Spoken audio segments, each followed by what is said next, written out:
Hello everyone, Twan Michelle here, Narcissistic Abuse Recovery Coach and Mental Health Therapist, and today I'm going to talk to you about how to get closure after a toxic relationship. The first thing that is essential to closure is allowing yourself to grieve. Yes, we still have to grieve after a toxic relationship. I am happy for you that you have gotten yourself out of that situation. However, sometimes even when we make a decision that we know is right for us, it is still painful. It is still a loss. And it's a hard loss because there is usually a trauma bond that we have with these people that we have been in these toxic relationships with. So you have to allow yourself to grieve. You have to access the emotions, the pain associated with the loss, and you have to have an outlet for processing that. And eventually you get to a place of accepting the loss, which is the second thing that I'm going to talk about. Some people say, what does grieving look like? Well, grieving is just basically feeling the feelings and allowing yourself to. There are 5 stages of grief. Everybody doesn't go through all of these stages in this particular order, and sometimes you may go back and forth, but the 5 stages of grief are denial, anger, bargaining, depression, and acceptance. So the second thing that I'm going to talk about in regards to seeking closure after a toxic relationship is acceptance. Several things that we have to get to a place of accepting. We have to accept the loss. We have to accept that we were dealing with a toxic individual, maybe a personality disordered person. We have to accept that there are going to be answers that we're never going to get. We have to accept that we may never understand the whys. And sometimes I think in trying to seek closure after a breakup in any relationship, even if it wasn't, personality disordered or a toxic person, we have a lot of questions. We want to know, why did this happen? Why did you do that? Why was this an issue? And that can be helpful in a sense, just in helping you kind of rest your mind. But when you're dealing with a toxic individual, the answers to the whys will never be good enough. They will never suffice. Okay. Just in general, even if it's not a toxic person, we don't have to have the answers. We don't have to know the whys in order to be able to move on and heal and seek closure of that part of our lives. And with a toxic person, you're not going to get an answer. You're not going to get a genuine answer. Any answer that you're going to get is a means of manipulation.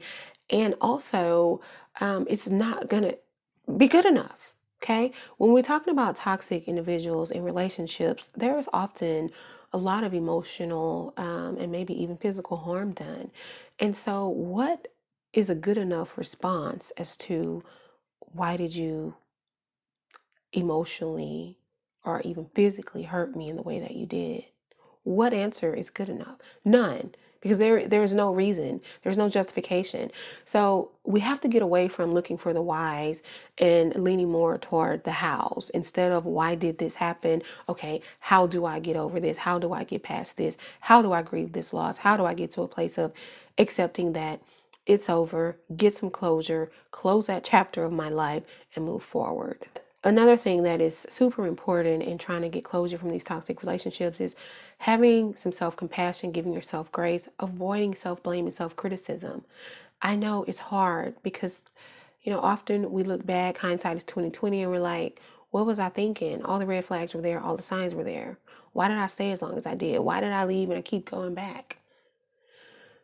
It's important to have some compassion for yourself and remind yourself that, number one, you were dealing with a skillful manipulator. You were trauma bonded to this person. This person completely damaged your sense of self-esteem, self-confidence, and self-worth. You were likely in survival mode. So you felt trapped. You felt stuck. You felt powerless. You felt helpless. You felt hopeless. Understand that you were victimized in this situation and be kind to yourself for that. Be loving, be nurturing towards yourself.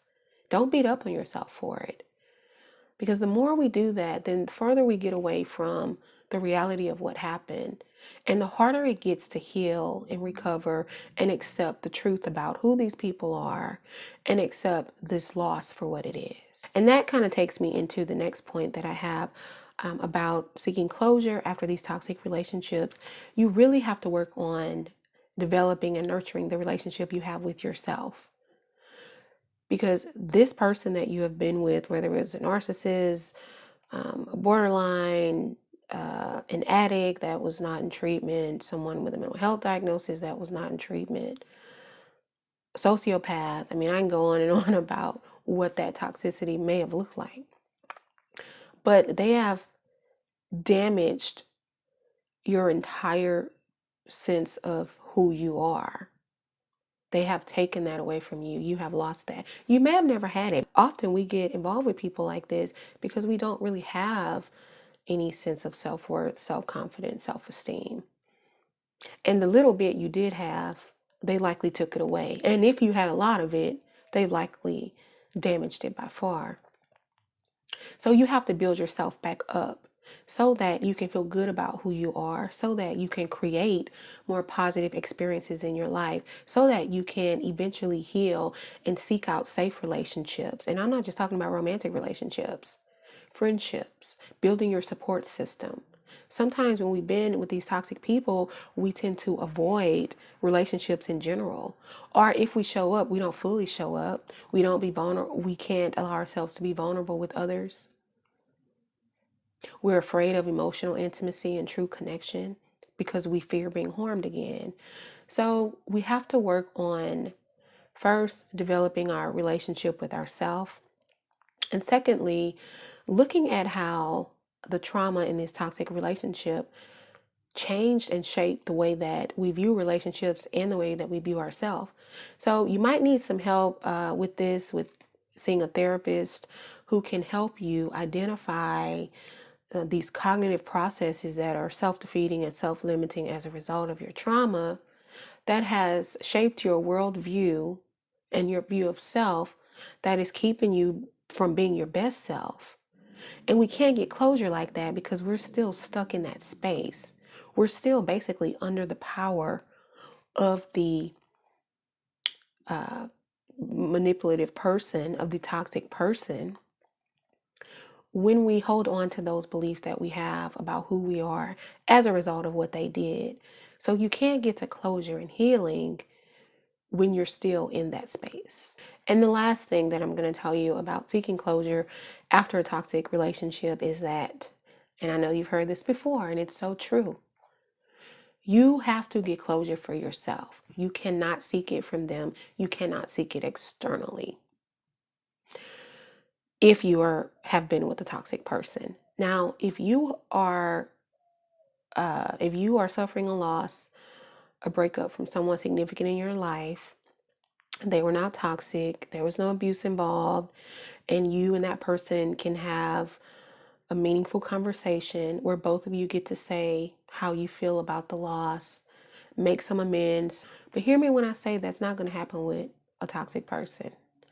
So the closure you have to get for yourself, it has to come from within by doing all the things that I mentioned, by taking all those steps, by grieving the loss, by accepting them for who they are, accepting that you're not going to have those answers, and stop trying to find out why all of these things happened. Having self-compassion for yourself, nurturing your relationship with yourself, stop blaming yourself, identifying these unhealthy thought processes that are self-limiting and self-sabotaging and self-defeating, and recognizing that everything that you need you already have within yourself, and it's really about accessing that, building those parts of yourself up, reconnecting to yourself.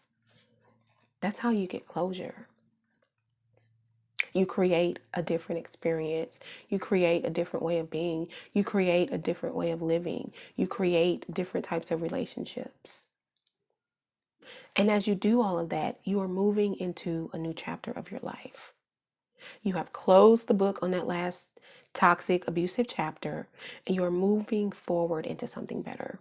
And this is how we get closure.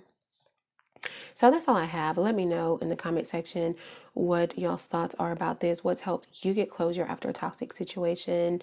Like this video, it really does help my channel. Share it out with others who you think may benefit. And if you have not subscribed to this channel, what are you waiting for? We'd love to have you be a part of this community. And that is it. Thank you so much for watching. Until next time, take care. Bye.